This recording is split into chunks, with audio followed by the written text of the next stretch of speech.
Hello बच्चों, चलिए प्रश्न को देखते हैं। निम्न में से कौन से बिंदु सफलतापूर्वक मधुमक्खी पालन के लिए महत्वपूर्ण हैं?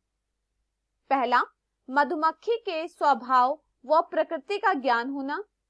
दूसरा, मधुमक्खी के छत्ते को रखने के लिए उपयुक्त स्थान का चयन। तीसरा, विभिन्न मौसमों के दौरान मधुमक्खी के छत्ते का प्रबंधन। चौथा, चयनित जनकों के बीच संकरण। हमारे पास दिए हुए विकल्प हैं। विकल्प ए पहला, तीसरा व चौथा। विकल्प बी दूसरा, चौथा।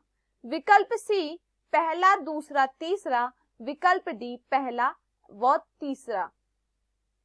इस प्रश्न की मुख्य अवधारणा है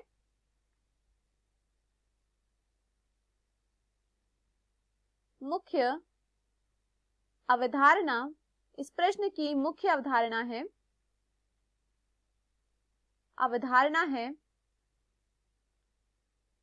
मधुमक्खी पालन।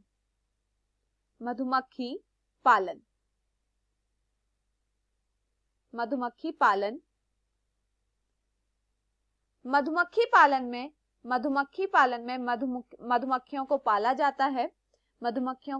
जाता है तथा उनसे मधु प्राप्त किया जाता है जिसे औषधि के रूप में इस्तेमाल किया जाता है। साथ ही मधुमक्खी के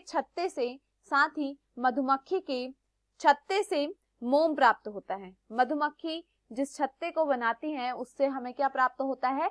मोम प्राप्त होता है। साथ ही मधुमक्खी पालन से परागण में भी सहायता मिलती है। मधुमक्खी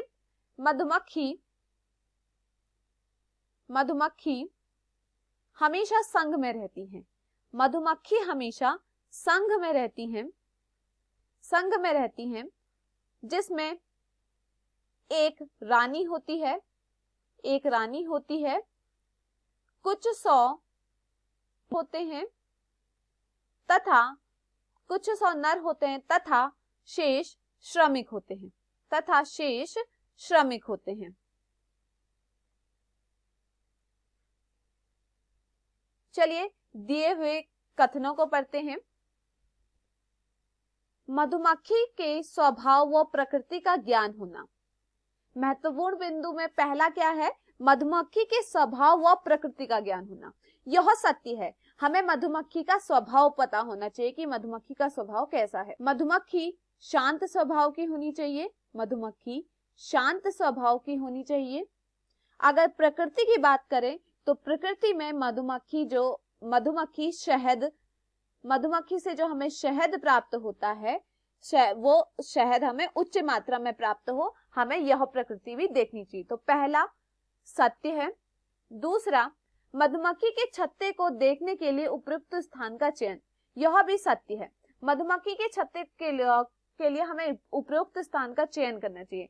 ऐसा स्थान लेना चाहिए जहां पर बहुत से फूल हों।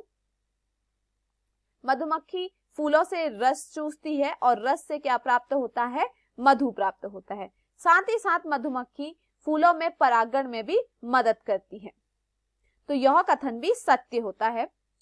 तीसरा, विभिन्न मौसमों के दौरान मधुमक्खी के छत्ते का प्रबंधन।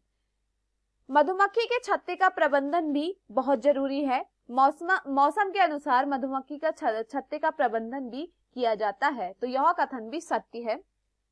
चौथा, चयनित जनकों के बीच संकरण। यहां पर संकरण नहीं होता है, तो यहां पर यह कथन गलत है। तो दिए गए विकल्पों में हमारा सही विकल्प है पहला,